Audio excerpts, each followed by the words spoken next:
Hope everything is good with you.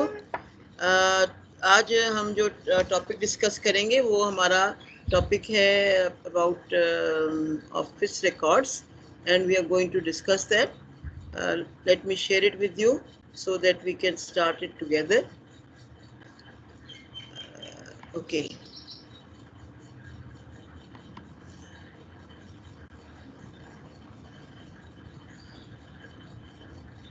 Okay. Office management and standards for college official record. This is our topic today. I hope everybody can listen. Can you please, one of you, tell me that you can listen to me? Can you hear me, all of you? Hello. जी ma'am, सबके mic mute है, ये आपको chat में message कर सकते हैं. सबको आवाज आ रही है? यस कर रहे हैं. ओके, आपको आ रही है? जी आ रही है. Okay, thank you so much. Okay, so हमारा टॉपिक है office management and standards for college official record. Now what is the importance of this topic and why this topic is important for us, for all of you who are at senior positions and you are aspiring to go to more senior positions, और आपको different jobs assign होंगी, different positions assign होंगी, उसके लिए आप ये आपके लिए है. और आप जो कुछ भी पढ़ रहे हैं, whatever you are going to get training in these topics you are going to get trained into, ये ऑफिस मैनेजमेंट उसका क्रक्स है. दैट बिकॉज ऑफिस जो है वो किसी भी ऑर्गेनाइजेशन की मेन कंट्रोल अथॉरिटी है, मेन बॉडी है, और उसको कंट्रोल करना, उसको मैनेज करना, उसके अंदर रेलेवेंट इंफॉर्मेशन प्रोवाइड करना, रेलेवेंट इंफॉर्मेशन को स्टोर करना, रेलेवेंट इंफॉर्मेशन को whenever you need it आप उसको रिट्रीव करना, दैट इज़ वेरी इंपॉर्टेंट. तो ऑफिस मैनेजमेंट, और दो वर्ड इसमें इंपॉर्टेंट है, एक ऑफिस मैनेजमेंट एंड दूसरा रिकॉर्ड कीपिंग, और तीसरा वर्ड इंपॉर्टेंट है स्टैंडर्ड्स का. तो we are going to discuss them today one by one, और हम ये देखेंगे कि ये हमारे लिए being in the office positions, in the administrative positions, supervisory positions, तो ये हमारे लिए किस तरह से इफेक्टिव होगा और फ़ायदेमंद होगा.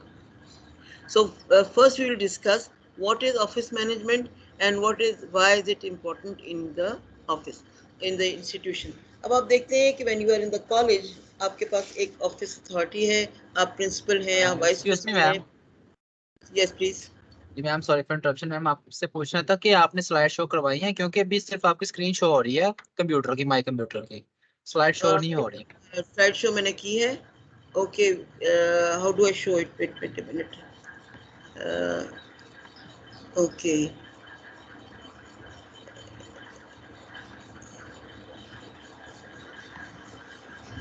can you see it now? Yes ma'am. Okay okay okay. So मैंने जो बात की थी अभी वो ऑफिस मैनेजमेंट के बारे में की थी कि हमारा ये टॉपिक है office management and standards for college official record, और उसके बारे में बात कर रहे थे. तो नेक्स्ट जो हम डिस्कस कर रहे हैं वो ये है कि what is office management and why do we need it and what is the importance of office management. तो हम ये कहते हैं कि office management involves the planning, organising, coordinating and controlling of office activities to achieve institutional objectives efficiently and effectively. ये सारे words important हैं. Planning, organizing, coordinating and controlling of what? To achieve institutional objectives efficiently and effectively. तो आप देखिए कि हमेशा एक central position होती है जो हर जगह को कोऑर्डिनेट करती है और हर जगह को मैनेज करती है. ऑफिस का मतलब ये है कि where the office is, usually ये होता है कि जहाँ पे हर रिकॉर्ड हो और हर चीज़ मौजूद हो, and we can make use of that to achieve our institutional objectives. अब because we are talking of college and college is an educational object institution, तो हमारा इंस्टीट्यूशनल ऑब्जेक्टिव ये है कि हम लर्निंग प्रॉपर क्लास की स्टैंडर्डाइज और up to the mark learning provide करें अपने स्टूडेंट्स को, and we groom them and to for a better opportunity, better future. ये हमारा ऑब्जेक्टिव होता है, इसलिए office is important. Then it includes supervision of office employees, management of resources and execution of administrative tasks to ensure smooth operations within an organization. Again, supervision of office employees, जो भी आपके पास हैं, not only employees but हमारे institution में, because education institution हैं, तो हमारे पास teachers भी हैं, हमारे पास स्टूडेंट्स भी हैं, हमारे पास ऑफिस पर्सनल भी हैं, हमारे पास नॉन टीचिंग पर्सनल भी हैं, और हमारे पास वो पर्सनल भी हैं जो हमारे सपोर्टर्स होते हैं, जैसे हमारे गार्डनर्स हैं, हमारे क्लीनर्स हैं, ऑल दीज पीपल. तो there are different category of people. उनको सुपरवाइज करना ऑफिस का काम है. Office manages them and that is part of office management. Then next thing is, अभी हमने आगे देखेंगे, there are different resources in an organisation. और रिसोर्सेज को बेसिकली 3 कैटेगरीज में डिवाइड किया गया है. That is, one is physical resources, the other is human resources, and the other is financial resources. I'm just going to come to that. तो हमारा number 2 इसमें जो ऑफिस मैनेजमेंट का फंक्शन है या जो इम्पोर्टेंस है वो ये है कि मैनेजमेंट ऑफ रिसोर्सेज. और number 3 execution of administrative tasks. अब हमने प्लान कर लिया, सुबह ऊपर ऑर्गेनाइज कर लिया. अब यहाँ पे हम ये कि जो हमने प्लान किया है, जो टास्क हमें तय किए हैं, डिसाइड किए हैं, that these task has to be done, उनको हमें किस तरह से एग्जीक्यूट करेंगे, that is the responsibility of the office to get those task executed, और उसी को हम मैनेजमेंट कहते हैं. और why? To ensure smooth operation within an organisation. और ऑर्गेनाइजेशन कहाँ होती है? जहाँ लोग होते हैं, जहाँ लोग एक फिक्स पर्पस के लिए आते हैं, एक ऑब्जेक्टिव होता है जिसको वो अचीव करते हैं. किसी भी ऑर्गेनाइजेशन में रिसोर्सेज हमारे पास बेसिकली 3 कैटेगरीज होती हैं. Number 1 is physical, number 2 is human, and number 3 is financial. Physical में हमारे पास सारा जो हमारी प्रॉपर्टी है, यानी मूवेबल प्रॉपर्टी और इमूवेबल प्रॉपर्टी. जो है इमूवेबल होती है बिल्डिंग हमारी, मूवेबल होती है बाकी तमाम जो इक्विपमेंट है, बुक्स हैं, स्टेशनरी है, मशीन्स हैं, all that is movable property. तो फिजिकल का मतलब है कि all those things which are part of your organisation, जो कि फिजिकल, वो आपकी फिजिकल रिसोर्सेज हैं.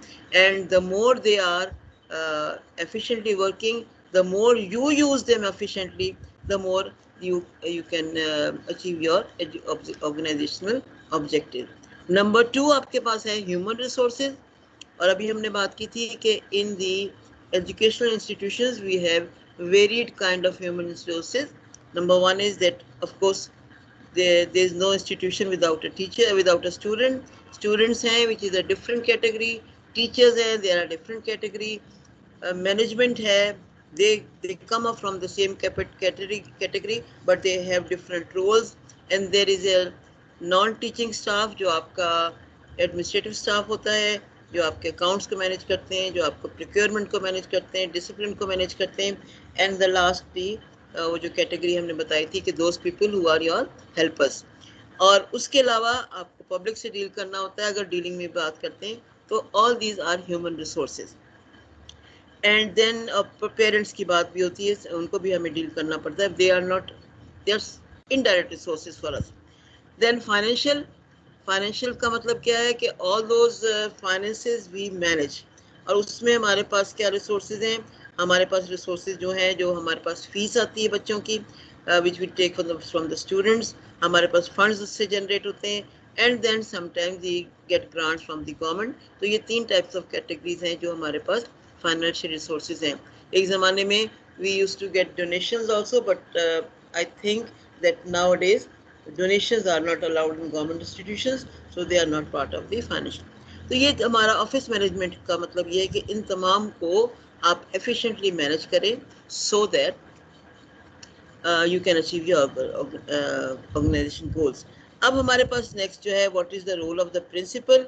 Principal is the head of the institution which manages all. उसकी जिम्मेदारी क्या है? That he or she has to manage everything of the institution, including the office aspect और ये different activities को manage करना.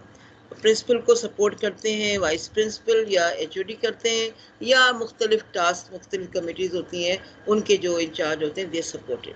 सो this is a basic outline for office management. Next हम देखते हैं ये है कि वाई इज़ इट इम्पॉर्टेंट, और अभी हम बेसिकली डिस्कस कर सकें, बट अगर हम देखना चाहें तो effective office management is crucial for the successful operation of education institutions. It ensures that administrative tasks are handled efficiently, resources are utilized optimally, and communication flows smoothly, ultimately contributing to conducive learning environment. Learning environment और last में आप देखेंगे यहाँ पे हम कहते हैं educational growth, और हमने ये कहा कि कम्युनिकेशन टास्क हैं, टास्क को एफिशिएंटली आपको हैंडल करना है, आपको उनको परफॉर्म करना है, उनके लिए आपके पास उसके परफॉर्मेंस के लिए आपके पास जो रिसोर्सेज हैं you have to use them, utilize them optimally. And why should we do that? So that learning environment, a conducive learning environment produce हो सके. एंड इसमें जो बात है वो कम्युनिकेशन की है. So communication is also one of the major contributors to effective office management. और इसका काम क्या है कि एजुकेशनल गोल्स को अचीव करना. Okay, so when we talk of this, then next हम जब बात करते हैं कि what is importance of office management, इसी को हम कहते हैं कि इसकी जो डिफरेंट फैक्टर्स हैं वो है efficient administration, resource management, communication, compliance and reporting, student services and staff support. अब हमने नंबर 1 नंबर 2 को डिस्कस कर लिया था. नंबर 3 इम्पॉर्टेंट है कि हम पेरेंट्स के साथ, स्टूडेंट्स के साथ, टीचर्स के साथ, ऑफिस वर्कर्स के साथ, कम्युनिटी के साथ, और उसके अलावा हम अपने मेन ऑफिस के साथ, डायरेक्टरेट के साथ, डीपी ऑफिस के साथ, सेक्रेटेरिएट के साथ, we have to make communication upwards also, downwards also and sidewards also. तो this communication has different formats, और उन फॉर्मेट्स को आप ये किसी वक्त आपके पास जो कम्युनिकेशन का लेक्चर होगा उसमें आपको बताएंगे डिफरेंट काइंड्स ऑफ कम्युनिकेशन क्या होती है, और हर एक से आप डिफरेंट फॉर्मेट में कम्युनिकेशन करते हैं. तो you should know what are the different formats, और आप उसको कम्युनिकेट करेंगे. Until unless you communicate properly in a proper manner, वो कम्युनिकेशन आपके पास भी आती है, आपसे जाती भी है. तो that helps in the running of the organisation आपकी. नंबर 4 है कंप्लायंस एंड रिपोर्टिंग. गवर्नमेंट के कुछ रूल्स हैं, उनकी आपके पास नोटिफिकेशंस आती हैं, कुछ स्टैंडर्डाइज बने हुए हैं और कुछ आती रहती हैं. You have to comply them. कुछ टारगेट सेट होते हैं, ये डेट से आपको इस डेट पे ये काम करना है, इस डेट पे ये काम करना है, आपको ये एक्टिविटी करनी है, आपको कॉलेज में ये फंक्शंस परफॉर्म करने हैं. There are different targets which are set by the organisation, और कुछ आप by the department, education department, और कुछ आपको खुद करने होते हैं. ठीक है, तो आपको वो तमाम कंप्लाई करके, कंप्लायंस करके, फिर उसकी सम टाइम और मोस्ट ऑफ द टाइम आपको रिपोर्टिंग देनी होती है करके हमने ये काम कर दिया, how was it done, was there any problem in that, और उसको आपको उनको रिपोर्ट करना होता है ताकि टाइमली इंफॉर्मेशन पहुंच जाए, और उनको उन इंफॉर्मेशन की बिना पे they have to make their own decisions. So until unless you send your side of information is send to them, उसके बाद उसके बगैर वो इंफॉर्मेशन में कोई डिसीजन नहीं ले सकते. देन आपके पास नेक्स्ट जो ऑफिस का जिम्मेदारी है, that is to provide services to students. Student services का मतलब ये है दैट एडमिशन उनका प्रॉपर हो, उनकी क्लासेस प्रॉपर हो, टाइम टेबल सही पे हो, उनके साथ उनके एकेडमिक रिकॉर्ड सही हो, एग्जामिनेशन सही हो. All this thing you have to manage if you are responsible for office management. हर काम हम खुद नहीं करते, हम डेलीगेट करते हैं. तो इसलिए but responsibility is yours, you delegate it to the others and others help you. और हम देखते हैं कि हमारे कॉलेजेस में ये सब काम होता है कि we delegate the authority and people do wonderful work, and you can do wonderful work and everybody does their work. So इसलिए इसमें कोई डिफ़िकल्टी एज सच नहीं है, but the point is that you should know what activities you have to do and how you have to do. And last but not the least staff support. इसमें teaching staff भी है, non teaching staff भी है. How do you manage them, how do you support them, how do you appreciate them, how do you give them work, task किसको देनी है, right task to the right person. All this thing is your responsibility as far as the office management is concerned. So this is what it is importance of. इस तमाम को काम करने के लिए देयर आर बेसिक कंपोनेंट्स, और ये components जिसे कहते हैं ऑफिस मैनेजमेंट की बेसिक्स हैं. और कहीं भी आप हो, किसी भी इंस्टीट्यूशन में हो, whatever kind of institutions you are, these are the basic components of office management. Number 1 is planning. Number 2, staffing, organizing. Number 3, staffing, directing, coordinating, controlling, budgeting, record keeping जिसको हम अभी देखेंगे, communication and technology management. ये technology management अब add हुआ है. Technology जब आई है for the last 10-20 years, ये technology management has become very important, very significant, and it has become the crux of office management also. So planning according to your targets, organizing so that you organize the resources, human, physical and financial resources, so that you can achieve those targets. Then you put the right person on the right job. The teachers हैं, subject teachers हैं, हर teacher के अंदर different abilities होती हैं. आप उनको target करें और उनको यूटिलाइज करें कि ये पर्सन ये काम करेगा, ये पर्सन ये काम करेगा, apart from there teaching job जिसके लिए they are there, apart from the subject teaching. Then directing means that you guide them that how to do. Supposing there are new people, new entrants, and they don't know how to do it, so you have to guide them and you have to support them. Coordinating means you have to support them, and within the departments also you have to line support भी है, staff support भी है, all those support things are there. Control means आपने organisation दी, आपने कहा, आपने task divide किए हैं और आपने टारगेट्स दिए हैं. Are those targets being met और नॉट, दैट इज कंट्रोलिंग. ठीक है. और देन बजटिंग, दैट मीन्स जैसे हमने कहा था रिसोर्स मोबिलाइजेशन है, रिसोर्सेज की प्लानिंग है. तो उसके लिए हर एक्टिविटी के लिए कितना आपके पास रिसोर्सेज हैं, how do you manage them, कितना एक्सपेंडिचर्स आपके पास इस पर्टिकुलर एक्टिविटी के लिए हैं, अवेलेबल हैं. And if you need more, of course you can't take it from the people, you have to ask the government, the department, and the department is willing to give you फबेहा. If not, then you have to have other objective, और उसको monitor भी करना है. Then the next is very important, and our main topic today is record keeping. That is whatever is happening in the organization, whatever is being done in the organization, that has to be recorded, that has to be put in black and white.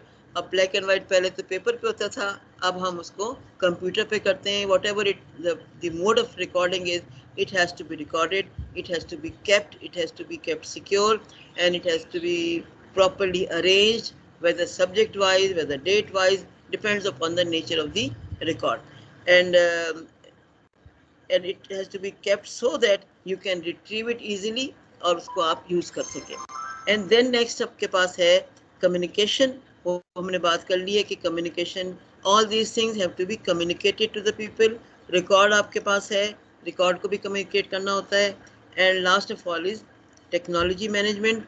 That is अगर आपका हमारा computer के बगैर गुजारा नहीं होता, computers कितने चाहिए, ऑफिस में कितने कंप्यूटर्स हैं, हाउ टू मैनेज देम, सारी technology, whatever technology you are using, it's not only computers, otherwise technology also जो भी आप यूज़ करते हैं उसकी management. So that is the basic components of office management. Now इतने काम आपको करने हैं, ये सारे काम आपको करने हैं, तो उसके लिए आपकी अपनी कैरेक्टरिस्टिक्स क्या होंगी, and what should you have within you to go about working in as an office manager or as the manager of the institution. आप कैसे करेंगे. और हमारे यहाँ जो वर्ड यूज होता है वो प्रिंसिपल के तौर पे होता है. तो अगर हम प्रिंसिपल हैं या वाइस प्रिंसिपल हैं या हेड ऑफ डिपार्टमेंट हैं या किसी कमेटी के इंचार्ज हैं, तो वो हमारी एक्टिविटी हो जाती है. सो लीडरशिप, और ये मेरे लिए मुझे बताना इतना ज़रूरी नहीं है, आपको मालूम ही होगा. लीडरशिप स्किल्स हैं professional experience, good communication, broad knowledge base, well organised. ये क्या चीज़ें हैं, ये आपकी पर्सनल आपकी इंफॉर्मेशन है, जो आपके पास आपकी पर्सनल कैरेक्टरिस्टिक्स हैं, प्रोफेशनल एक्सपीरियंस कितना है, कम्युनिकेशन स्किल्स कितनी है, नॉलेज कितनी है आपकी. Knowledge means that how not only your subject but उसकी डिलीवरी कैसी है, one thing. Second thing is अगर आपको कोई एक्टिविटी दी गई है, आपको किसी, for example you are made in charge of the purchase committee, so you should know what is the procedure for purchases, and when you are in charge of the purchase committee you have to follow that procedure thoroughly according to the instructions, according to the manual of the department. उसके हिसाब से आपको follow करना है. If you don't follow that, unfortunately you will be held responsible, nobody else will be held responsible for that.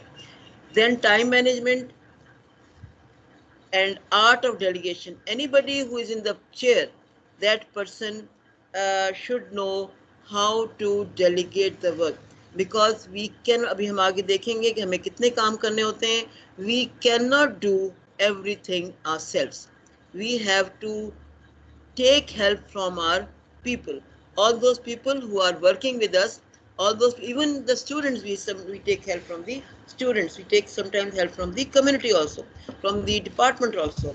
So but in this case we are, when we are saying art of delegation, that means कि हम अपने जो हमारे साथ काम करने वाले को वर्कर्स हैं, अपने काम उनको असाइन करते हैं ताकि they can help us. But mind you, the responsibility always lies with the manager, always lies with the principal or the person who was in charge of that, or ultimately the principal is in charge for that. Confidence itself, confidence कब आएगा हमारे अंदर, जब हमारे यहाँ professional experience होगा, हमारी knowledge अच्छी होगी, हम अपने आप को वेल ऑर्गेनाइज करेंगे, हमारे पास लीडरशिप स्किल्स होंगी, तो ऑटोमेटिकली कॉन्फिडेंस आ जाएगा. जो भी नया पर्सन किसी सीट पे आता है, obviously it's the first chance, you can and you may make errors and you do make errors, लेकिन it does not mean that you are unable to do anything, or you should back out. No, you should develop a confidence in you. Okay, this was wrong, next time I'm not going to do it like this, I'm going to do it in a better way. So confidence in yourself that you can do everything, that is very important. Then respect for others. If you are confident that I can do, then you should respect others that they can also do. And remember that all the people in your organization, they may have something good in them, something not good in them. They may be able in one thing, they may not be able in the other thing. So no one is totally wrong, nobody is totally unable, or nobody is totally exceptional. There are exceptional people, of course, but still, usually, so people are amalgamation of right and wrong, good and bad. So you have to respect others for whatever they are.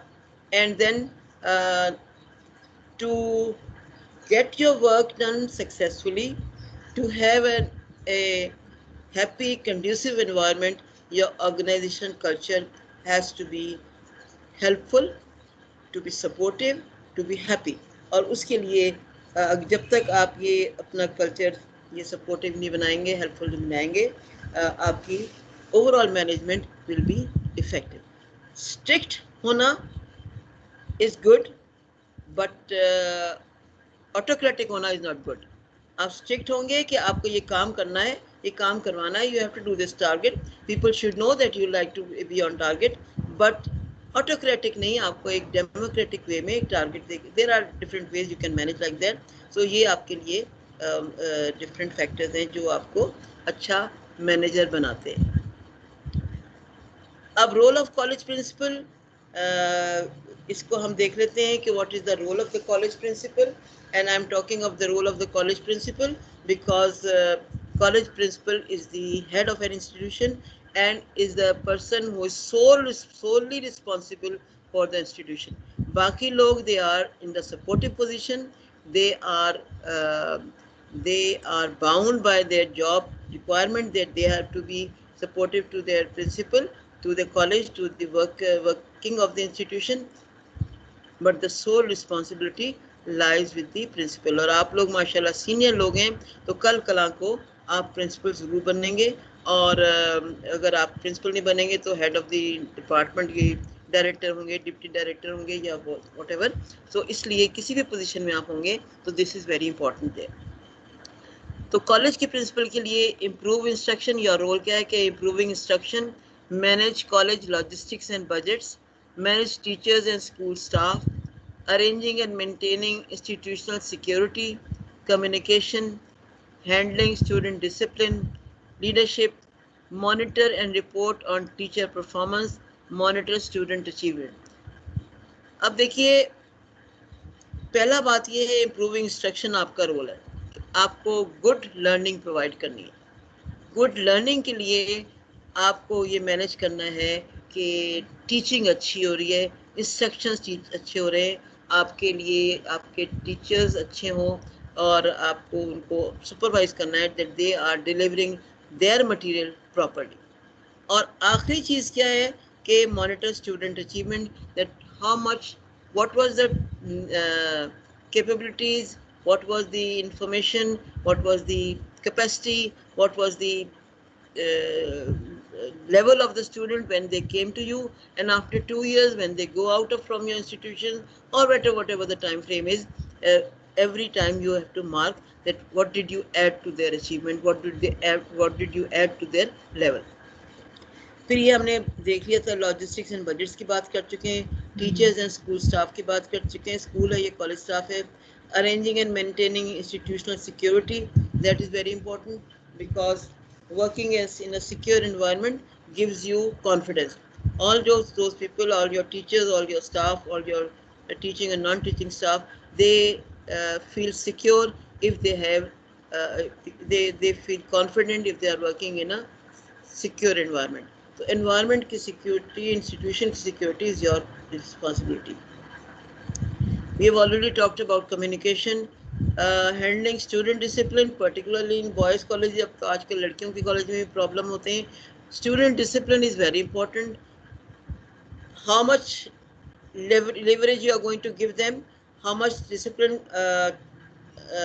line you are going to give them, what line they can cross, what line they cannot cross, and if they cross that line, what line, how much they should cross, that is your decision to make, and you have to follow the instructions of the government also, the department also, otherwise norms of the society also, and you have to make sure that your students know this, and you have to make sure that when this line is crossed, you have to give them a punishment for that or retribution for that.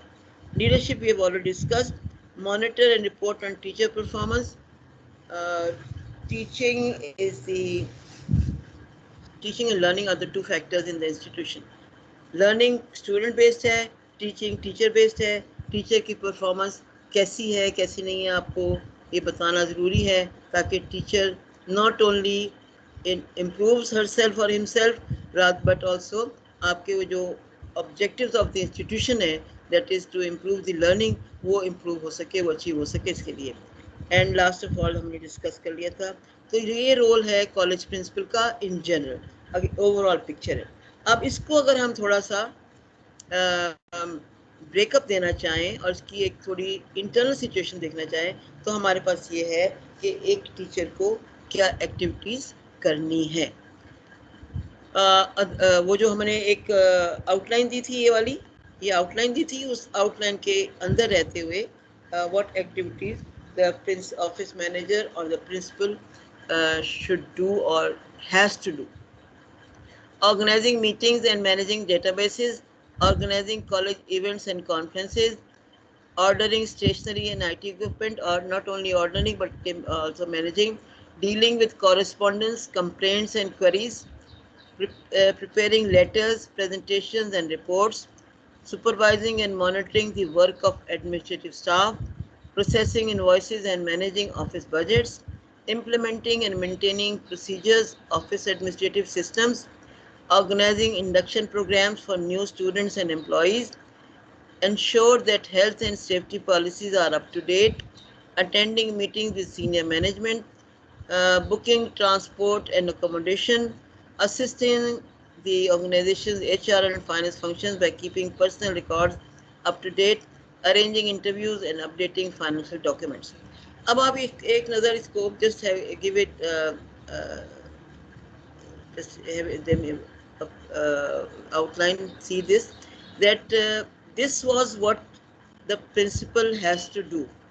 उसको perform करने के लिए at a extensive level क्या क्या activities इनको करनी है, और आप ये देखेंगे कि all this work requires some kind of record keeping.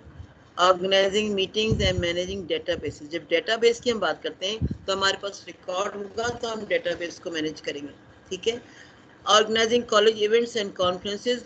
College events हमने क्या क्या किए हैं, conferences कौन कौन सी किए हैं, वो तमाम का record हमारे पास होना चाहिए. Ordering stationery and IT equipment. Stationery पहले कितनी आई थी, how much have you used within the year or within 6 months, do you need, how much stationery do you need more, all this is based on the record you have managed. Dealing with correspondence, complaints and queries. Correspondence, letters coming from the organization, from the department, from the directorate, from the DPI, from the secretariat, all those letters come to you, or different educational department organizations, for example the board. So all those correspondence has to be kept and you have to answer them also. So how do you keep them? You will have to keep a record of them. Preparing letters, presentations and reports. अगर आपको कोई letter लिखना है, कोई जवाब देना है, कोई information के लिए आपको you have to write the letters, तो आपको presentations and reports बनानी है. Again, you have to keep a record of all those things. Supervising and monitoring the work of administrative staff. Supervising and monitoring, आप जाते हैं कि आपको until unless you know what you are there to supervise, you will not be able to supervise in a proper manner. You will not be able to monitor. उसके लिए again you need to have a record. So all these things, invoices and managing the office budgets, implementing and maintaining procedures, office administrative systems. For all these things, you need to have a system of records and registers, and you have to manage them. And as a principal or as a person sitting in the office or as an in charge of all these activities, you have to manage these records. I hope you have understood it and you are getting it. Attending meetings with senior management.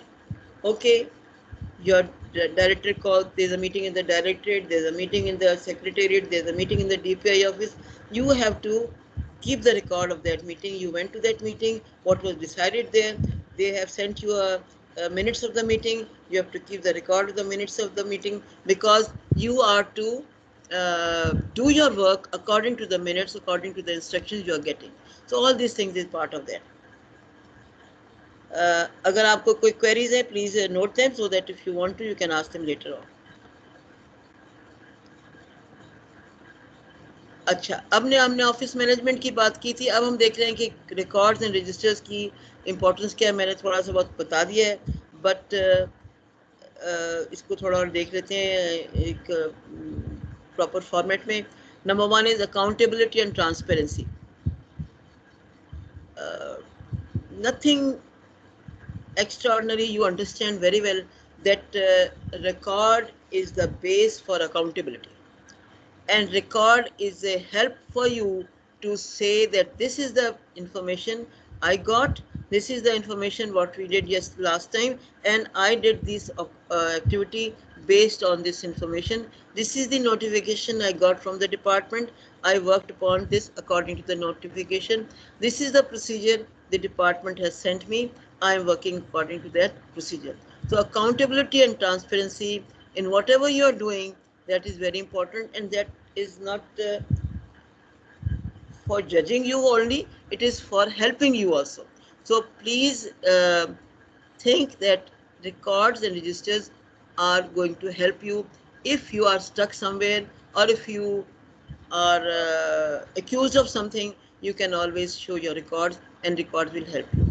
Data management, how many students came, how many were admitted, कितनी applications आई थी, कितना % admit हुआ. अगर हम कहते हैं कि जी हमारे पास इतनी applications हैं, we could admit only 10%, that means If you want more, you can ask to have more support. आपके पास more आपके पास teachers चाहिए हो या आपको rooms और चाहिए हो, whatever. So you can make decision on that. So आपके पास students कितने आए, कितने चले गए, कितने drop out हो गए, उनके results क्या रहे, उनकी local internal results क्या रहे, उनके out attendance कैसी है, और all those things, disciplinary procedures कितने हुए, कौन कौन से problems हुए disciplinary, that is all data management. Then administrative efficiency. Efficient administration requires organized and accessible information. This is the without accessible information, you can't make administrative decisions, you can't make efficient decisions, and for making those efficient decisions, आपके पास record होना चाहिए. जो previous record होगा उसकी base पर आप आगे जाके उसका उसके ऊपर आप फ्यूचर डायरेक्शन ले सकेंगे, फ्यूचर प्लानिंग कर सकेंगे, ऑर्गेनाइजिंग कर सकेंगे. अगर आपके पास इंफॉर्मेशन होगी कि last time this was the lacunas which you could not cover up, आप उनको देखेंगे, नेक्स्ट टाइम के लिए अपनी प्लानिंग ऑर्गेनाइजेशन में आपको उसको बेटर कर देंगे. तो it reduces administrative errors and delays. Okay, then financial management. अभी हमने इसकी बात की है कि budgets, you have to manage budgets, expenditures and revenues. हमारे पास कितने रिसोर्सेज आए, फाइनेंशियल रिसोर्सेज हमारे क्या हैं, कितने हमारे पास हैं, उनको हमने कितना यूटिलाइज करना है, कौन कौन से सेक्शन में, सेगमेंट्स में यूटिलाइज करना है. बिकॉज गवर्नमेंट के जो फंड्स होते हैं they are very much collateral, or very much decided that this has to be used for this purpose only. उनके purposes defined होते हैं and you have to use them for that purpose only. आपको मालूम है fees में आप ये लेते हैं, ये लेते हैं, ये लेते हैं, बट कौन सी चीज़ किस काम के लिए होती है दैट इज़ डिसाइडेड. और कौन से फंड को आप यूज़ कर सकते हैं कॉलेज के में, कौन से फंड के लिए you need to have permission, all this things. So financial management के लिए आपके पास रिकॉर्ड, फाइनेंशियल रिकॉर्ड होगा तो आप फाइनेंशियल मैनेजमेंट उसको आसानी से कर सकेंगे. नेक्स्ट है legal compliance. Legal compliance is a very important factor which is done through records and registers. आपकी एक तो कुछ लीगल कंप्लायंस होती है कि गवर्नमेंट रिक्वायर्स यू कि ये रिकॉर्ड आपके पास होना चाहिए, you have to keep them with you. वो इसकी लीगल रिक्वायरमेंट्स हैं, उसके हम देखेंगे कौन कौन से रिकॉर्ड आपके पास रहता है. लेकिन अदरवाइज भी समटाइम्स सम कम्युनिटी मेंबर और सम पेरेंट और some student they say that no, you have not done wrong, so up you can show that this is what happened and this is what the law is, this is what is the what was communicated to you through the department, and this is what how you have acted according to that. So it is a safety procedure, it is a safety belt for you, and you should have proper records for that. Then planning and decision making, nothing new. Until unless you have your records, until you have the information, full information with you, and nothing verbal. Everything has to be written down, everything has to be in the computerized है, computer में भी है, written down में भी है. You have to have proper sequencing, proper arrangement, चाहे वो आपकी date wise हो, चाहे वो subject wise हो, चाहे date के अंदर subject wise हो, चाहे subject में अंदर date wise हो. It has to be in a proper manner, and that helps you in planning and decision making. Next thing is that it helps you in educational assessment, और आप student को assess कर सकते हैं, आप teacher को assess कर सकते हैं. कुछ सब्जेक्ट्स ऐसे होते हैं, फॉर एग्जांपल हमारे यहाँ जो प्रॉब्लम है हमेशा, जो इंग्लिश के टीचर्स हैं पुअर थिंग्स, उनको प्रॉब्लम होता है कि उनका रिजल्ट अच्छा नहीं आता. अब उनके जो स्टूडेंट्स आए थे उनके रिजल्ट्स क्या थे, जो गए हैं उनके रिजल्ट्स क्या थे, अगर हम उसमें निकाल सकें, मैनेज कर सकें, तो वो उनके लिए फ़ायदेमंद होगा. एक दफ़ा just to tell you a story, sometime I had a meeting with we had a meeting with the secretary, and they were comparing my college with some big college, and I said they said that, look, their results are so nice. I said, okay, look at the intake I am taking. What is the intake? What type of students I am taking, and what type of students I am giving out? So what is the percentage of those students I am giving out, and what is the results of that? So in that case, I can judge the working of my teachers, and I can judge the working of my institution, and anybody can judge the working of my institution. So educational assessment, which is the basic need of our institutions or the department or the DPI or the secretary, they can only be done through proper records and registers. चाहे वो admission register हो, चाहे वो result register हो, चाहे वो class attendance registers हो, discipline registers हो, टीचर्स का रजिस्टर्स हो, टीचर्स की अटेंडेंस रजिस्टर्स हो. There are all these things, they are basis for educational assessment. And then next is that records and registers, they are important because they become historical documents for you. 10 years, there are many institutions, आप जिन institutions में काम कर रहे होंगे, वो कोई 10 years back का है, कोई 20 years back का है, कोई 50 years back का है, और उसके बाद आपकी एक हिस्ट्री डेवलप होती है कि पहले क्या था, अब क्या है, कैसे आप ग्रो अप कर रहे हैं, कैसे अनफॉर्चुनेटली समटाइम यू डिक्लाइन. तो वो आपके पास जो रिकॉर्ड्स होते हैं, they become historical document for you, और आपके लिए उसकी बेसिस पे प्लान करना, move ahead karna, it becomes easy for you. Then another interesting function of records and registers is emergency and crisis management. आपने क्राइसिस आता है, आपने पिछले आपके पास क्या क्या चीज़ें मौजूद हैं, क्या सिक्योरिटी मेजर्स हैं, क्या सेफ्टी मेजर्स हैं, आपने उनके लिए पहले कभी आपको ये प्रॉब्लम हुआ था, how did you manage that, उसकी आपके पास डिटेल होंगी, किससे आपने कांटेक्ट किया था, who were the people who help you most, आपके पास तमाम चीज़ें होंगी. This will be easier for you to go about that and ask them. तो ये आपके पास ये चीज़ें होंगी, ठीक है. Then last of all is accreditation and quality assurance. आपकी जो आप करते हैं अपनी आपकी जो कॉलेज की वैल्यूएशन होती है कि आप किस तरह के हैं, आपके क्या मैनेजमेंट है, आपकी क्या अचीवमेंट्स हैं, आपकी क्या ग्रोथ है, वो आपकी और आपकी क्वालिटी आप किस तरह शोर करेंगे, वो तमाम चीज़ आपके रिकॉर्ड्स एंड रजिस्टर्स से पता लगती है. तो that is how it is helpful for you. So this is what about importance of college records and registers. Okay,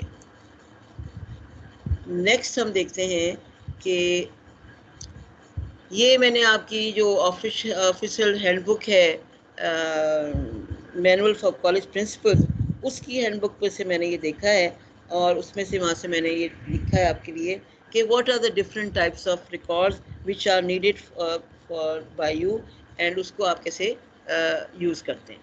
तो उसमें cash registers, attendance registers, property registers, cash book accession register, conduct and discipline, postage stamp register. Postage stamp register एक ज़माने में बहुत important हुआ करता था कि हम डाक के ज़रिए, लेकिन आज भी अगर हम बाय पोस्ट कोई चीज़ भेजते हैं तो उसके लिए दिस इज़ इम्पोर्टेंट, वो आपके पास उसका रिकॉर्ड होना चाहिए, बिकॉज एवरीथिंग जिसमें कि फाइनेंसेस इन्वॉल्व होती हैं, that thing has to be recorded.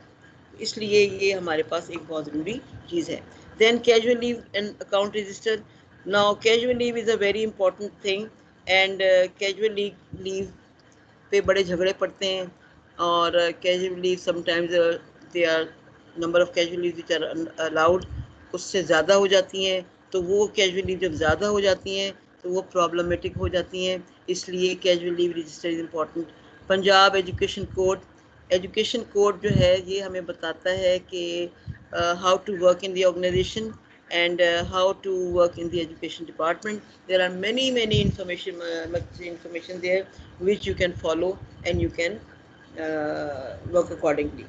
Then examination register, again अभी हमने सारी बातें बताई हैं कि रजिस्टर्स क्या बताते हैं. तो एग्जामिनेशन रजिस्टर जो है हमारे पास है, वो हमें बताएगा वो आपके जो हाउस एग्ज़ाम्स हैं, जो आपके फाइनल एग्ज़ाम्स हैं. अब तो एग्जामिनेशन जो हैं वो फर्स्ट ईयर एग्ज़ाम्स अलग हैं, सेकेंड ईयर एग्ज़ाम्स हैं, उससे आपकी स्टूडेंट की जो वर्किंग है वो क्लियर होती है और आपकी कॉलेज की वर्किंग भी सामने आती है। देन विजिटर्स बुक, इंटरेस्टिंगली हम इसको इम्पोर्टेंस नहीं देते कि हमारे कॉलेज में कोई विजिटर आया है। समटाइम कोई लोग आते हैं, वैसे तो हम अभी गवर्नमेंट ऑर्गेनाइजेशन में वी मे नॉट इनवाइट और may not invite others like this, लेकिन अगर हमारे फंक्शन में कोई पर्सन आ रहा है उससे हम अपने नोट उसके रिकॉर्ड ले लीजिए, उनसे कोई लिखवा लीजिए, तो आपको पता लगेगा कि आपके इस साल कौन कौन आया था। कोई sometime there are very renowned poets there, sometime renowned people हैं जो आपकी डिबेट्स में आते हैं, तो ऑल दोज थिंग्स, या कोई फंक्शन है उसमें आते हैं, उसको आप देखते हैं, तो वो that is very important and ये उसको वो हमारे लिए वो हो जाता है। Then stock register. Stock register means that all the movable or immovable property, particularly the movable property, has to be reported there, has to be put in there, has to be recorded there, and उसकी usage क्या हो रही है, उसकी उसमें कब repair हुई है, कब रिपेयर नहीं हुई है, वो उसकी कितनी नीड और है, कितनी नहीं है, all that is in the stock register. Every asset individually has to be put in the stock register so that we know what we have and we know the ऐसी जीपी फंड रजिस्टर है। GP fund में mean general provident fund register of all your employees, और उसके लिए भी register बनता है। Income and expenditure register, again how much information your income you are getting and how much you are spending, कितना cash आपके पास आ रहा है डिफरेंट कैटेगरीज में, और उसको आप कैसे आप एक्सपेंड कर रहे हैं, कैसे आप उसको यूटिलाइज कर रहे हैं, all that is being there. Diary and dispatch registers, again you have to record that this letter was sent to that person on this and this date, और वो person जो है वो उसने कब, if you are giving it by hand तो आपके पास वो होना चाहिए। अगर आप you are sending by post तो आपके पास भी रिकॉर्ड होना चाहिए कि किस डेट को किस वक्त आपने पोस्ट किया है और टू किस पर्सन को पोस्ट किया, एड्रेस इस पे पोस्ट किया था, so that you have a record of that. And similarly when you are receiving that, then you have to record that this letter, ये हमें इस नंबर का लेटर इस डेट को रिसीव हुआ, ताकि आपको पता हो कि जो इन्फॉर्मेशन है वो आपको कब मिली थी। Then character rolls and personal file. Character rolls mean जो आपकी परफॉर्मेंस वैल्यूएशन रिपोर्ट्स होती हैं, आप टीचर्स की भेजते हैं, जो आपके स्टाफ की होती है, all that is put in a record, you have to have. Acquittance roll means आपकी जो पेरोल होती है तमाम स्टाफ की, उनका रिकॉर्ड, वो तमाम चीज़ें मौजूद होनी चाहिए। देन कंटिजेंट रजिस्टर मीन्स जिसमें कि आपके पास डिफरेंट जो एक्सपेंडिचर्स आप करते हैं, जो किसी एक उसमें नहीं होते, डिफरेंट कैटेगरीज में आप कर लेते हैं, उसका रिकॉर्ड आपने कि क्या चीज़ें क्या नहीं है। Then log book of the vehicles, this is also very important. Vehicle आपके पास, sometimes your institution has a government vehicle, sometimes you don't have a government vehicle and you are given the transportation allowance। तो log book का मतलब ये होता है कि आपकी व्हीकल के पास कितना चली, कहाँ, every time when you go out आप उसका माइलेज रिकॉर्ड करते हैं, और माइलेज के साथ साथ जब भी आप उसके अंदर पेट्रोल डलवाते हैं आप उसको रिकॉर्ड करते हैं। That is known as the log book of the vehicle, that has to be very very importantly maintained. And similarly admission and withdrawal register, that means that how many students applied, how many got admitted. Sometimes you also write why they were rejected, and then sometimes you also write when somebody withdraws। कोई आपको college को school को छोड़ के चला जाता है तो वो विड्रॉल है कि क्यों छोड़ के चला गया, उसकी रीज़न। समटाइम्स वो ट्रांसफ़र करते हैं, ट्रांसफ़र पेरेंट्स के ट्रांसफ़र हो गए तो बच्चे छोड़ के चले गए, समटाइम्स वो ड्रॉप आउट हो गए, फेल हो गए और वो आगे नहीं पढ़ सके तो ड्रॉप आउट हो गए, तो वो रजिस्टर में एंट्री होनी होती है, दैट इज नोन। और last of all but not the least is the library books issue register. That is a very very important register, जिससे पता लगता है कि ये लाइब्रेरी की बुक्स किसको इशू हुई हैं और कौन स्टूडेंट्स हैं, कौन टीचर्स हैं उनके पास पर्टिकुलर बुक है. So this is all types of office record जो कि रिक्वायर्ड बाय हैंडबुक और मैनुअल ऑफ प्रिंसिपल्स. अब अगर हम इसको देख लें कि ये हमारे पास है कि हर ऑफिस रिकॉर्ड क्या सारी उम्र हमारे पास रहेगा, क्या हम इसको डंप करते चले जाएंगे या हम इसको क्लियर भी कर सकते हैं. उसको हम कहते हैं वीडिंग आउट प्रोसेस. क्या उसको हम वीड आउट भी कर सकते हैं. तो ये हमारे पास ये भी मैनुअल से आपको मिला है कि डिफरेंट चीज़ें आप किस तरह से उसको वीड आउट कर सकते हैं. यू कैन यहाँ तो एक सरसरी सी इंफॉर्मेशन है, यू कांट जज एवरीथिंग हियर, लेकिन आपके पास मैनुअल में मौजूद है. If you are in charge of this thing तो आपको देखना है कि कौन सी चीज़ विद इन 5 ईयर्स आप कर सकते हैं, कौन सी आफ्टर 3 ईयर्स कर सकते हैं, कौन सी आफ्टर ऑडिट कितने साल के ऑडिट के बाद कर सकते हैं. कहीं 3 ईयर्स की बात है, कहीं 5 ईयर्स की बात है, कहीं 1 ईयर की बात है, और कहीं आपके पास ये है कि ओके जब आपके पास कोई चीज़ ख़त्म हो जाती है तो आप उसको आगे बढ़ा देते हैं. तो दिस इज़ व्हाट अगेन ये वो आपके पास जो मैनुअल है फॉर कॉलेज प्रिंसिपल्स उसको पढ़ लीजिएगा, उसके अंदर ये मौजूद होता है. ठीक है.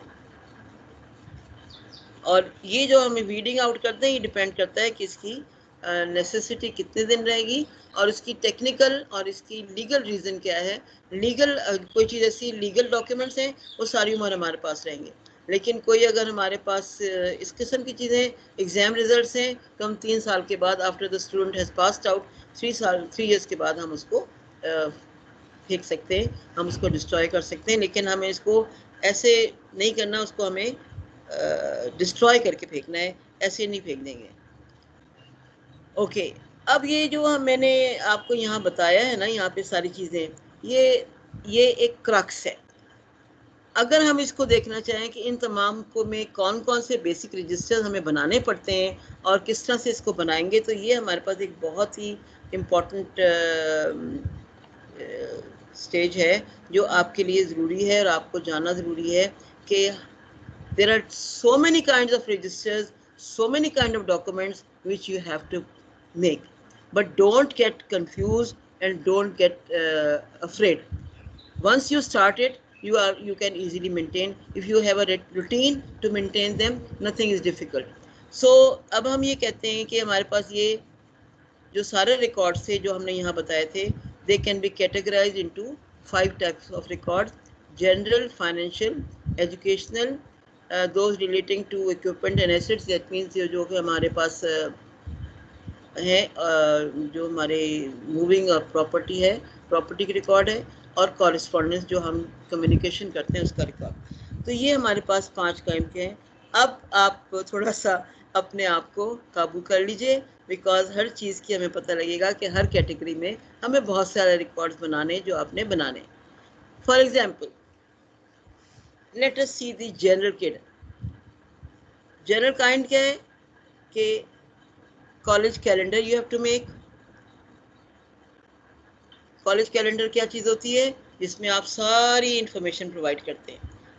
कॉलेज में क्या हुआ, कब कब कौन सी एक्टिविटी हुई, एडमिशन्स कब हुए, हमारे इन हाउस एग्जामिनेशंस कब हुए, फाइनल एग्जामिनेशंस कब हुए, हमारे कॉलेज में स्पोर्ट्स कब हुए, हमारे कॉलेज में डिबेट्स कब हुए, हमारे कॉलेज में म्यूज़िक हुआ, हमारे कॉलेज में ऑल दोज एक्टिविटीज को विजिट हुआ, एवरीथिंग वो हमें कब करना है. लॉग बुक में तो आप ये तमाम चीज़ें लिखेंगे, लेकिन कैलेंडर में आप वो प्लान करते हैं कि ये चीज़ आपने कब करनी है, कब करनी है, कब करनी है. और लॉग बुक में उसका रिकॉर्ड होता है कि एवरीथिंग विच वी प्लान, ये हमने काम कर दिया. So college calendar and log book. Visitors book की बात मैंने आपको बता दी थी.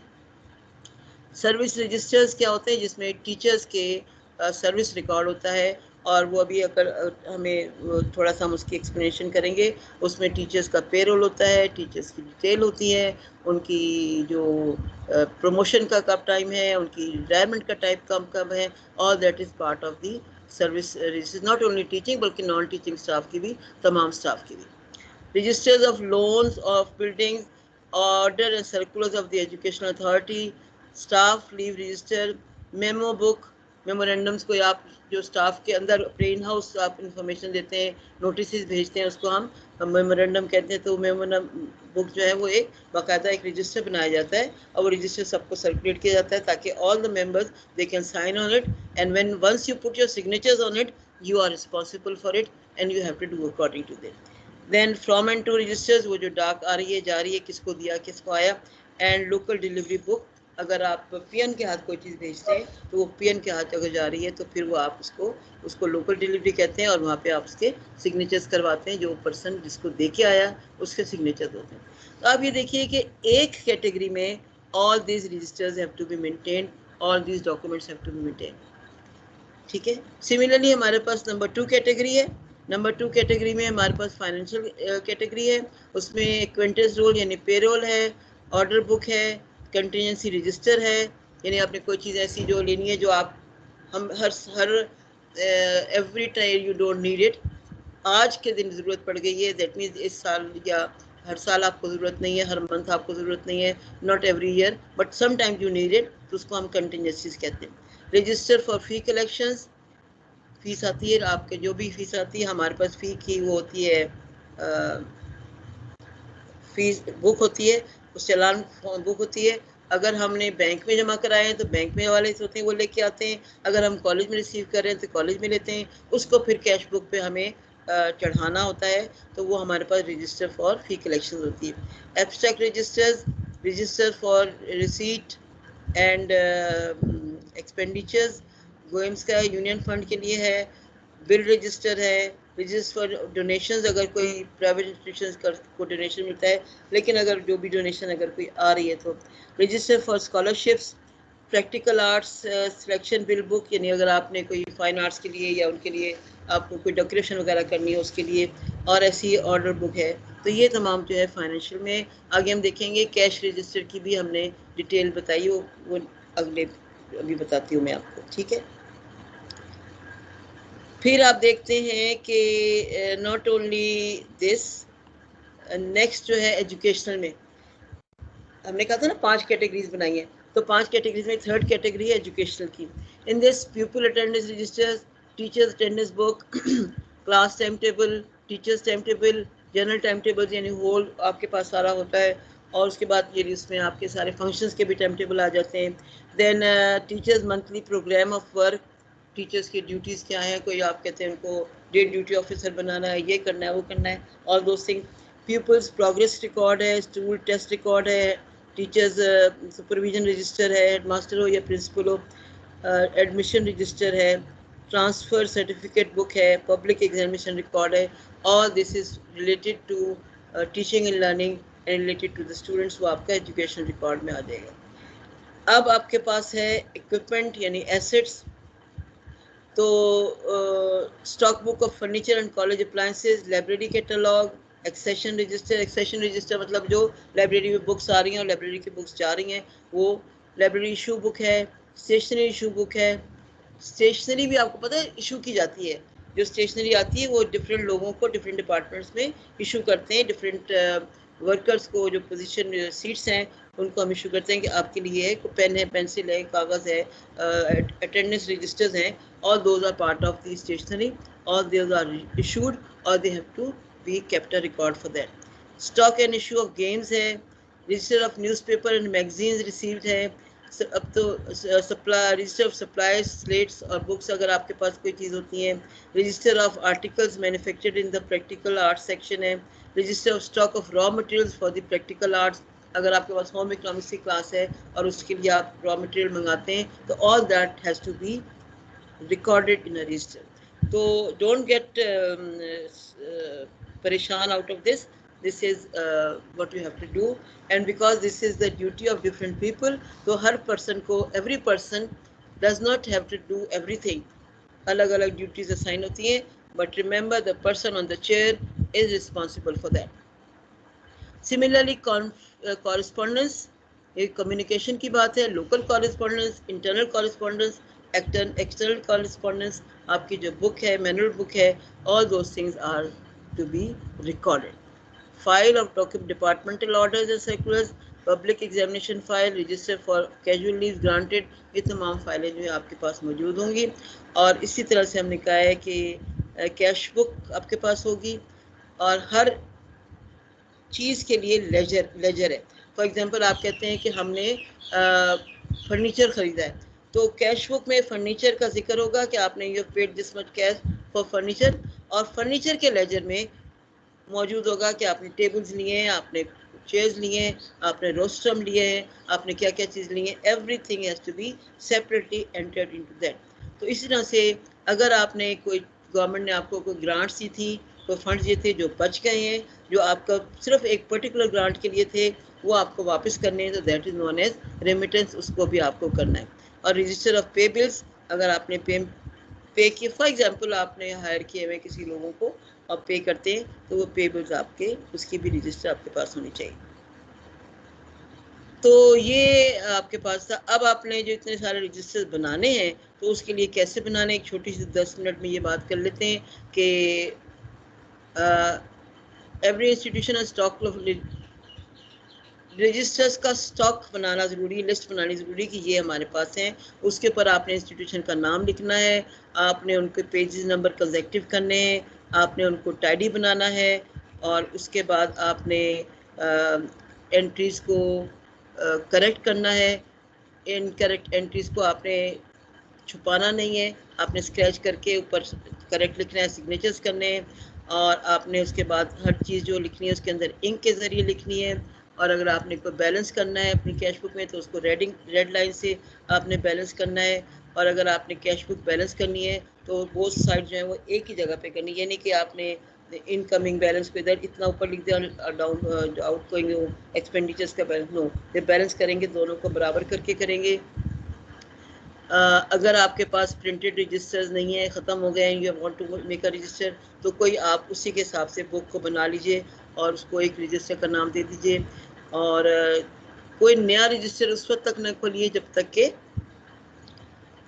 आपका पिछला रजिस्टर कंप्लीट ना हो गया हो। अगर आपके पास फॉर एग्जांपल आज एक साल में आपका आधा रजिस्टर यूज़ हुआ है, तो continue it for the next year, और नेक्स्ट ईयर में अगर आपका उसका आधा हुआ है तो फिर continue it for the third year. लेकिन अगर 2-4 सफ़े रह जाएं, then you can put a new register, और उसको आप लिखेंगे register number 1, number 2, number 3, number 4। और every column which is provided in the register, आपने जो रजिस्टर में कॉलम बनाए हैं, हर कॉलम में आपने लिखना ज़रूर है, इसको किसी को ब्लैंक नहीं छोड़ना। अगर आपको ब्लैंक छोड़ना हो तो आप एक डैश डाल दीजिए या नॉट एप्लीकेबल लिख दीजिए, लेकिन उसको ब्लैंक आपने नहीं छोड़ना। देन हमारे पास एक स्पेसिमन मैंने आपको दिखाया है, अगर आप just give me 2 or 3 more minutes. जैसे कैश बुक है, ये डेट है, पर्टिकुलर्स अमाउंट रिसीव्ड है, receipt number, ledger folio, amount paid, voucher number and ledger folio. Meaning there by किस तारीख को ये ट्रांजेक्शन हुई, किस लिए हुई, कितनी अमाउंट रिसीव हुई, किस जो रिसीट के ज़रिए अमाउंट हुई वो कौन सी रिसीट नंबर थी, आपकी रिसीट बुक की कौन सी है। और उसके बाद लेजर फोलियो ये है कि जिस काम के लिए आपने रिसीव की उसके लिए, मैंने कहा था ना फर्नीचर आपने ख़रीदा, आपने फर्नीचर के लिए 10,000 दिया, आपने एक टेबल ख़रीदी, तो टेबल का जो लेजर फोलियो होगा उसका नंबर आप यहाँ पे लिखेंगे। तो इसलिए आपके पास जो अगर रिसीव हुआ उसमें, और अमाउंट पेड आपने ख़रीदा है तो यहाँ पे जाएगा, आपको रिसीव हुआ तो यहाँ पे होगा, और लेजर फोलियो में you are going to enter into that. तो इसलिए कैश बुक के लिए भी आपके पास एक प्रॉपर प्रोसीजर होना चाहिए, और प्रॉपर प्रोसीजर के लिए you have to go and look, जो आपको गवर्नमेंट ने डिपार्टमेंट ने आपको जो दी हुई है मैनुअल दिए हुए, उनके अंदर आपको बताया है कि किस तरह से करना है, वो तमाम ये काम करने हैं। और ये जो मैंने लिखा हुआ यहाँ पे, कैश में करेंसी नोट्स हैं, चेक्स हैं, डिमांड ड्राफ्ट्स हैं, रेमिटेंसेस हैं, तमाम चीज़ें आ जाएंगी। और स्टूडेंट्स की फीस है, फंड्स हैं, गवर्नमेंट ग्रांट्स हैं, जिससे कि इनकम आती है। और डबल एंट्री सिस्टम का मतलब ये, जैसे यहाँ पे ये लिखा हुआ है कि ये लेजर फोलियो वाला आपने ज़रूर लिखना है, तो पता लगेगा आया कहाँ से और इसको किस लिए आपके पास आया, और गया तो किस लिए आपके पास गया। तो this is how it is for this thing. ये सारा कैश बुक के हिसाब से है। और एक चीज़ और मैं बताना चाहती हूँ, वो ये है कि एकेडमिक कैलेंडर में आप सब चीज़ें लिखेंगे कि लोकल हॉलीडेज़ कब क्या आपकी आ रही हैं, किस मंथ में आपने एग्ज़ाम्स देने हैं, किस मंथ में आपने देनी है रिपोर्ट्स देनी है, किस मंथ में आपने कोई फंक्शन करने हैं, कब आपकी कॉलेज मीटिंग होनी है, कब आपकी स्टाफ मीटिंग्स होनी है। All that is part of the academic calendar. ये आपने प्लान किया था। जब ये सब हो गया तो सारा आप जब रिकॉर्ड करेंगे, every activity which is done in the college that is in the log book. और आखिरी चीज़ जो है वो हमारे पास आपका सर्विस रजिस्टर है। सर्विस रजिस्टर जो है वो हर टीचर का होता है, जो कि उनका ऑफिशियल काम, ऑफिशियल लाइफ के अंदर जो भी उनके डॉक्यूमेंट्स हैं वो फाइल उसके अंदर होती है, वो आपके पास होती है।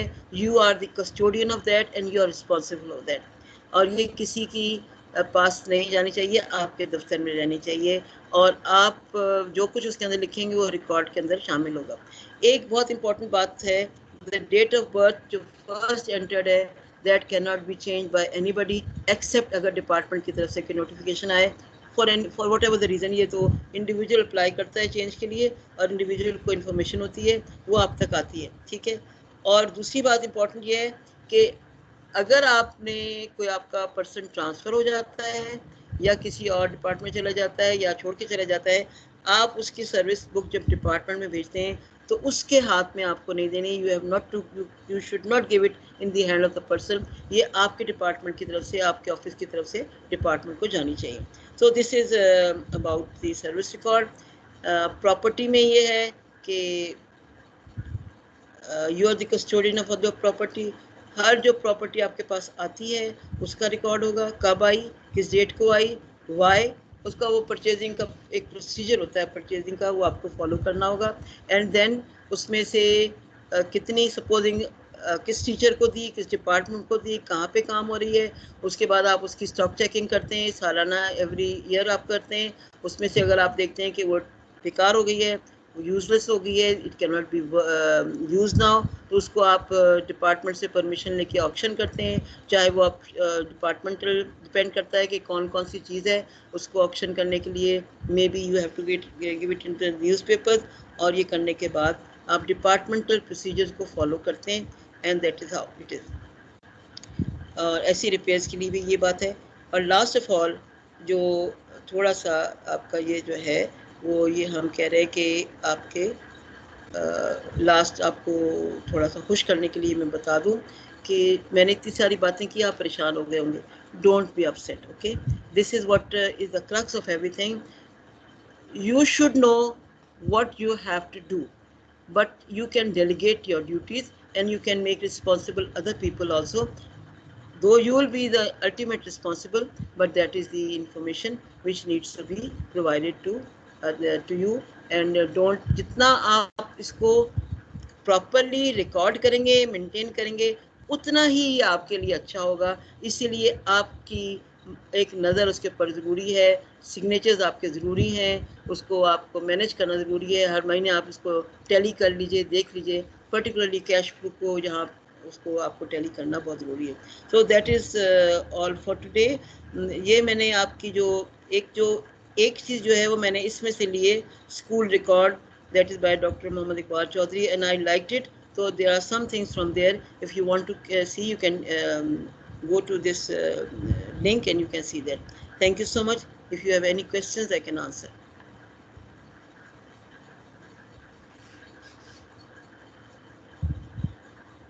Anybody has a question? Memuna Amin, you can जी ask. मैम, जिनके हैंड रेज है मैं उनकी माइक अलाउ कर दूंगा। Okay. तो जिनके हैंड रेज है वन बाय वन की माइक अलाउ कर रहा हूँ, आप मैम से क्वेश्चन कर लो। जी बताइए। रिफत परवीन, आपने कुछ पूछना है बेटा? रिफत परवीन,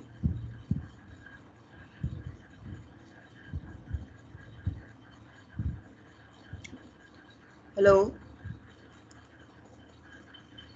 अच्छा जी, आपने क्या है, काइंडली शेयर फील्ड जी स्पेसिमेन ऑफ मैंने दी। माइक अलाउ कर दी है आपके, आप माइक अनम्यूट करके मैम से क्वेश्चन कर सकते हैं। जी अस्सलाम वालेकुम मैम। जी बताइए। जी जी मैम, मैंने यही पूछना था कि जो ज़ाहिर रजिस्टर्स आपने जो इम्पोर्टेंट हैं सारे बताए हैं, बहुत अच्छी तरह से आपने समझाया। काइंडली इनके अगर जैसे फिल किए हुए स्पेसिमेंस जो हैं वो अगर आप शेयर कर दें तो हमारे लिए और आसानी हो जाएगी इसको अंडरस्टैंड करना। तो आपकी रहनुमाई से हम उसको जो है बेहतर तरीके से और कर सकेंगे। बहुत शुक्रिया। Okay, thank you so much for your observation. मैं कोशिश करूंगी कि मेरा भी एक लास्ट लेक्चर रहता है, तो कोशिश करूंगी कि उसके अंदर मैं डाल दूं। और या ये कि आप अगर मुझे ईमेल कर देंगी अपना, मेरा ईमेल तो आपके पास होगा, तो उससे मैं आपको सारा बता दूंगी कि ये कैसे करते हैं। वो कोई बात नहीं है, लेकिन इसमें एक चीज़ जो है ना, वो हमारी कॉलेजेस में हर चीज़ मौजूद होती है। Just go to the person in charge, जो से फर्ज कीजिए आपके पास स्टॉक का है, या आपके पास लाइब्रेरी का है, या आपके पास कैश का है, या आपके पास स्टेशनरी का है। सिर्फ आप जाके देख लीजिए उनके पास, वो आपको थोड़ी दिनों में समझ में आ जाएगा कि इसको हमें कैसे करना है। लेकिन I can also help you, I can give the specimen, वो निकाल के दे देंगे, ठीक है, no problem. Thank you ma'am, thank you. You welcome जी। नेक्स्ट। जी अस्सलाम वालेकुम। जी बताइए, Am कौन I बोल रहे हैं? audible to you? Yes please, नाम Memuna बताइए। Baker. जी बताइए Maimuna. Ji ma'am, your lecture was really very comprehensive and you covered many things in a short span. But what I Thank you. personally want to ask, after how many years a record of a college should be wasted? Like we have seen the stock registers are recorded and kept in certain places. Their pages are worn out. I mean, that needs to be disposed of. So your judicious advice on that. Actually, I gave a chart there, but depends upon what is the nature of the information in that record. For example, if there is a record, this says that this equipment was purchased. Now that you cannot, until unless the equipment, as long as the equipment is with you, you cannot dispose of that register. Okay, so if the register is worn out, okay, you can have a new register added to that, and you can say that this is now. Hello, you can have a new register added to it, but you can't throw it out. Okay, ma'am. Hello, can you hear me, Mamuna? Yes, ma'am. You made everything quite understandable for me that it depends on the nature of the apparatus we have. Like Yes. for so far, like, computer labs are concerned, we have laptops and so much things around. These are portable things, and we must keep the record intact. Ma'am, another thing, we have made property in charges at our colleges, and sometimes that certain things are found missing, including fans, exhaust fan, and so much so. So, who is going to be responsible for that? I mean, the property in charge or the principal? Because principal has deputed a person for that responsibility. But when there is found some loophole, who is responsible after all? Okay. Now the principal has given you the duty. Supposing the principal has given you the duty to see if the fans are working or not. The fans should be working. Actually, the duty is that the fans should be working. Now, supposing you go there and you find that there's a fan which is not working, you have to report back to the principal that this is a fan which is not working. Now, if your duty entails that you should be responsible, or you should bring the person yourself to repair it, no, your duty, no, the department, the office, the superintendent, you have to ask the superintendent to find out a person who comes to this. And sometimes you have an electrician, college electrician, or you have from the department, you can ask from the department also. But it is not your personal duty to get this fan repaired. You have to inform the principal, and the principal will help you from whom to get this repaired. अगर आपके college का electrician है तो आप उससे बात कर सकते हैं, लेकिन आपको ये नोटिस में लाना है प्रिंसिपल के कि ये फैन जो है वो नहीं चल रहा, मुझे इसको दुरुस्त करवाना है। बिकॉज आपको उस इलेक्ट्रिशियन को भी बताना है, और अगर आपको बाहर से इलेक्ट्रिशियन बुलाना है तो आपको उसको पे करना है। उसको पे करने के लिए you need to have permission from the principal. That is what I think. Anybody else? Thank you. जी मैं प्रोफेसर नदीम अशरफी आपसे बात करना चाह रहा हूँ कि असेसमेंट ऑफ टीचर्स की जहाँ तक बात है कि जब आपके पास intake all over the Punjab एक जैसी नहीं है, तो फिर असेसमेंट जो की जाएगी वो कैसे आप यूनिफॉर्म कर सकते हैं? कि मतलब आपके एक कॉलेज में जैसे जीसी है, जीसीयू है, वहाँ पे बच्चों के जो मेरिट्स हैं वो ज़्यादा हैं, और एक रिमोट एरिया का कॉलेज है जहाँ पे मतलब उस तरह से इनटेक नहीं है, तो how can you assess the teachers on the same parameter?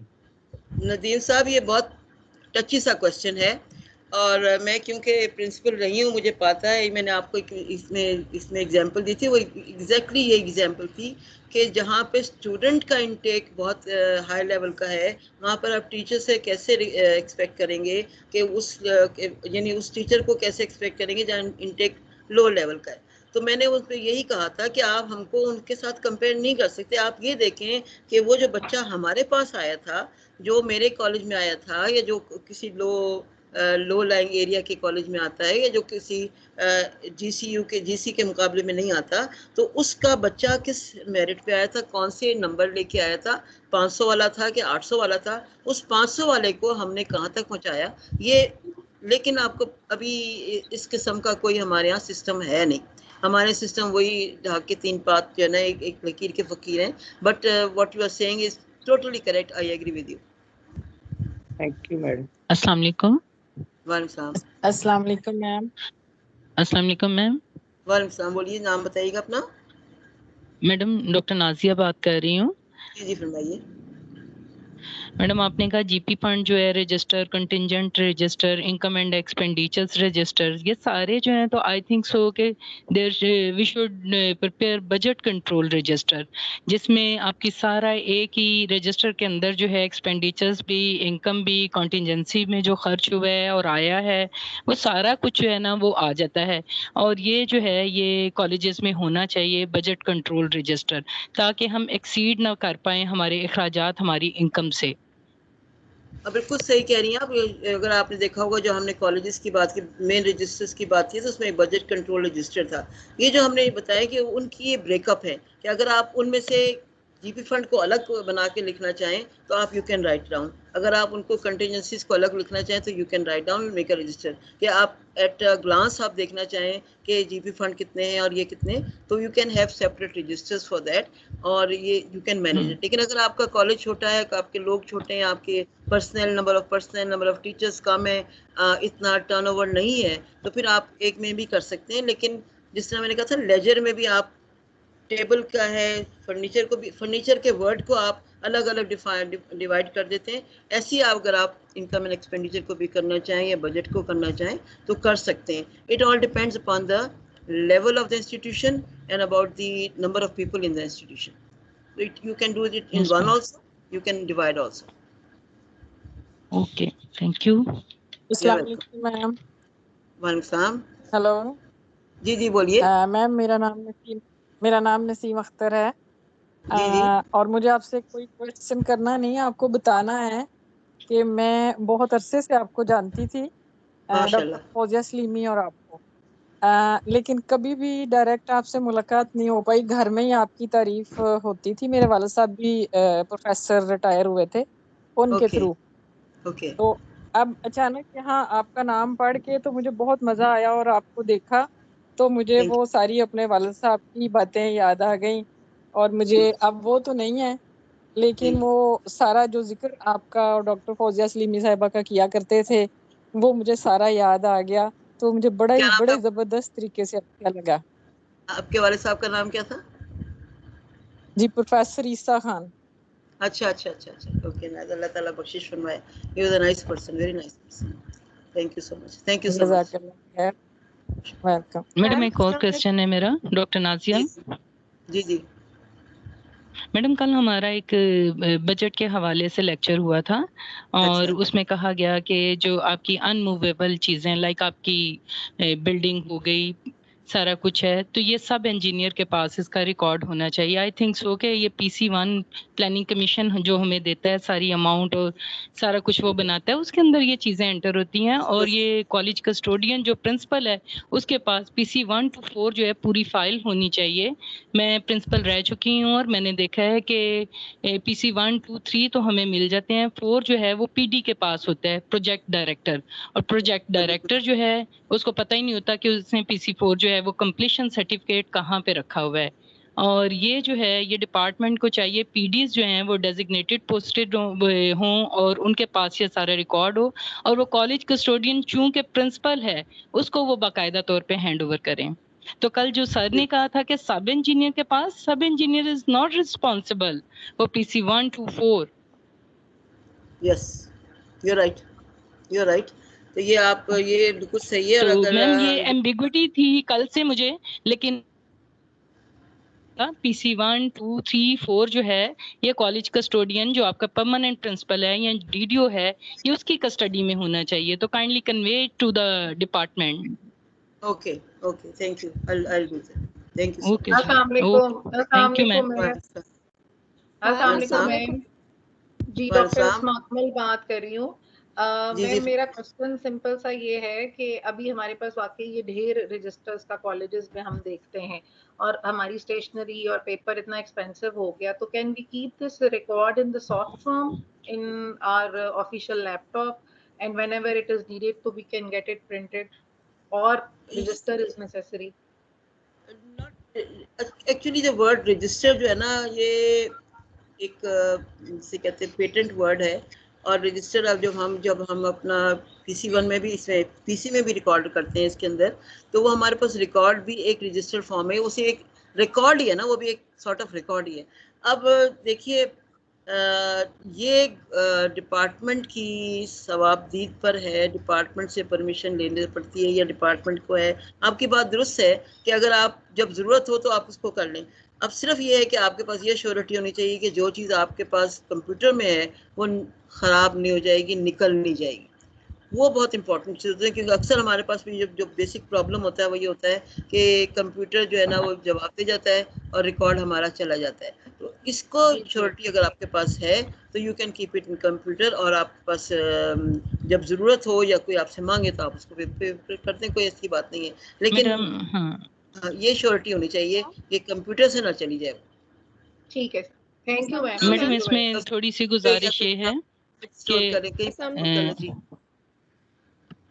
Madam इसमें ये है कि हार्ड कॉपीज होंगी तो ऑडिट के टाइम हमें आसानी होगी, इसलिए we should have hard copies of all record. हाँ, वो तो हार्ड कॉपीज, ये मैंने कहा ना कि एक्स्ट्रा हार्ड कॉपीज की जरूरत नहीं, लेकिन जो कॉपी जरूरत है वो आपको करवानी पड़ेगी जब जरूरत है, वो होनी चाहिए। और जितनी चीज़ों की ज़रूरत है वो करवानी ज़रूरी नहीं कि हर एक की करवानी ज़रूरी है, ठीक है ना। तो डिपेंड करता है कि आपके पास रिकॉर्ड कितनी नेचर का है, कैसी नेचर का है। आजकल हर चीज़ कंप्यूटर में हो रही है, बट जैसे आपने कहा ऑडिट के लिए चाहिए होती है या आपको कहीं प्रेजेंटेशन देनी है किसी चीज़ की, उसके लिए आप लेके जाएंगे। कंप्यूटर लेके तो किसी को नहीं दिखा सकते आपको, लेकिन अगर आप ईमेल के ज़रिए भेजना चाहेंगे, डिपेंड करता है कि नेचर ऑफ द वर्क क्या है, उसके हिसाब से आप करेंगे। Okay, ma'am. Thank you very much, ma'am. You're welcome. You're welcome. Anybody else? वालेकुम सलाम। मैम मैम मैं मिस फरियाल बात कर रही हूँ बागबानपुरा कॉलेज से। जी जी। Can you hear me? Thank you so much, ma'am, इतनी कॉम्प्रिहेंसिव प्रेजेंटेशन का। We learned a lot. Ma'am इसमें मैं सिर्फ सवाल पूछना चाह रही हूँ, आपने कहा था सर्विस बुक्स का आपने कहा है, तो मैम ये सर्विस बुक्स वही है जो हमारी तमाम फैकल्टी की जो फाइल्स होती हैं? जी जी जी, उसको आप इंडिविजुअल पर्सन, आपकी जो इंडिविजुअल ऑफिशियल फाइल होती है उसकी बात करें जी। उस ऑफिशियल फाइल में एवरीथिंग इज देयर जी। ओके मीन के दीज आर उनको हम बुक्स कह सकते हैं, या आपने सर्विस रजिस्टर जैसे आपने कहा कि उसमें हर फैकल्टी का रिकॉर्ड जो है वो मेंटेन होना चाहिए। Okay, thank you. दूसरा मैम मेरा सवाल है, आपने एक बताया पोस्टेज स्टैम्प रजिस्टर, सो इस ये भी ये मैम जाहिर है आता तो है, मतलब के पोस्ट हम लोग बाय डाक भेजते तो हैं कुछ ना कुछ, तो उसका रजिस्टर भी मैम आप कह रहे थे कि लेकिन जो पोस्टेज स्टैम्प है ना वो आप स्टैम्प परचेज करते हैं। सपोजिंग आप स्टैम्प परचेज करते हैं, ठीक है, जब आप परचेज करेंगे तो आप कैश पे करें, ठीक है। आपने लिखा कैश में कि मैंने पोस्टेज के लिए पैसे दिए, ठीक है। अब या तो आपने TCS के जरिए भेजा, ठीक है। तो हाँ, TCS जी, की बिल्कुल, रसीद, ठीक। TCS की रसीद होनी चाहिए। आपने किसी बंदे को भेजा, उसको रिक्शा पे भेजा, उसको साइकिल पे भेजा, उसके पैसे लगाए, उसकी रसीद होनी चाहिए। या आपने डाक का टिकट लगा के डाक के जरिए दूसरे शहर में भेजा, तो वो डाक के टिकट के लिए आपने परचेज किया, तो वो टिकट कौन कौन से परचेज किए, वो पोस्टेज स्टैम्प होता है। ओके ओके, यानी कि मैम ये सारे एक्सपेंडिचर्स, जैसे समटाइम्स स्टूडेंट्स को लेकर जाना है, किसी भी हाँ। फैकल्टी मेंबर ने कॉलेज की बस या हमारी हायस खराब है, तो हम उनको करवा देंगे रिक्शा या उबर समथिंग, तो वो जो उनका फेयर होगा वो फिर हम इस रजिस्टर पे एंटर करेंगे। नहीं, इसमें नहीं करेंगे, वो हमारा जो ट्रांसपोर्टेशन का हमारा वो फेयर है ना, उसकी लॉग बुक पे करेंगे। हाँ, मैडम वहाँ पे ये करेंगे। इसको वो लॉग एक्सक्यूज पे करेंगे ma'am, excuse me log madam, book पे करेंगे। जी जी मैम लॉग मैडम बुक ये जो तो और कॉलेज तरफ की चली गई। वन बाय वन फरियाल जवाब मिल रहा है। लेट मी आस्क मैम, मैं ये पूछना ये चाह रही हूँ आपसे, आपने अभी कहा मैम पोस्टेज से मुराद तो ये कि जो भी हम डाक भेज रहे हैं कॉलेज की, उसके लिए हम जैसे TCS, जैसे आपने खुद ही कहा, उसका रिकॉर्ड हम इस रजिस्टर में मेंटेन करेंगे। जी, ये तो दूसरी पोस्टेज बात आपने की थी ना, कि आपने कहा था कि अगर हम किसी स्टूडेंट को भेज रहे हैं, जैसे आप भेजते हैं किसी डिबेट में पार्टिसिपेट करने के लिए, वो पोस्टेज नहीं है, पोस्टेज नहीं, वो तो आपकी जो आपके जो फंड होते हैं, यूनियन फंड है, आपका जनरल फंड है, वो आप उसमें से पे करते हैं कि अगर आप स्टूडेंट को लेके जा रहे हैं, ठीक है ना। लेकिन जो भी आप पे करेंगे उसको आपको रिकॉर्ड में लाना जरूरी, ठीक है। But that is not postage stamp. Postage का मतलब है कि पोस्ट आपने भेजी, खत भेजा, आपने कोई इन्फॉर्मेशन भेजी, उसके बाद। जी मैम। अस्सलाम वालेकुम मैम। मैडम डॉक्टर नाजिया ही वापडा टाउन से बात कर रही हूँ कि ये जितने अभी क्वेश्चंस हुए हैं पोस्टेज एंड स्टैम्प्स के हवाले से, इट मस्ट बी क्लियर कि पोस्टेज एंड स्टैम्प्स जो है ये हम कॉन्टीजेंसी ग्राउंड से परचेज करते हैं, और पहले जो है लोन बेसिस पे हम पैसे लेते हैं, स्टैम्प्स वगैरह खरीदते हैं, फिर वो रिटर्न होते हैं एजी से हमें कॉन्टीजेंसी में। तो ये जो है ये डाक का, ये जो कहीं डाक भेजनी है, उस पर टिकटें लगनी है, इसका रिकॉर्ड जो है इसको मिक्स कर रही थी वो उसके साथ जिसमें हम स्टूडेंट्स के जो विजिट्स हैं उनको करवाते हैं, लेके जा, वो जनरल फंड से या फिर स्पोर्ट्स फंड से, उन दोनों से वो जो है अकोमोडेट किया जाता है। और पोस्टेज जो है ये कॉन्टीजेंसी की अलग से एक है, उसका कोड है, वहां से ये सारा काम होता है। इसलिए ये तो बिल्कुल दोनों डिफरेंट चीजें हैं, वो स्टूडेंट्स फंड्स है और ये कॉन्टीजेंसी है। It must be clear. बहुत अच्छा वर्ड इन्होंने यूज किया है, कोड का, कि हर जो आपका जो फंड होता है उसका एक कोड होता है, और आपको ये बताया जाता है कि आपकी रिकॉर्ड में होता है, आप वहां से पढ़ लीजिएगा कि कौन से फंड के लिए कौन सा कोड वाला फंड इस्तेमाल करना है, कौन से काम के लिए कौन सा कोड वाला फंड इस्तेमाल करना है। वो कोड सबके हैं, हर अकाउंट का एक कोड है कि ये कोड किस किस चीज़ के लिए है, ठीक है। तो ये आपको थोड़ा सा स्टडी करना पड़ेगा, ऐसे ही जाके हम नहीं कर सके, we need to study for that, ठीक है। Anybody else? Anybody else? Yes ma'am, time complete हो गया है, सो नेक्स्ट सर आ गए हैं आप। अच्छा, शुक्रिया बहुत बहुत, thank you so much all of you, best of luck to all of you, आपका भी शुक्रिया, वेलकम।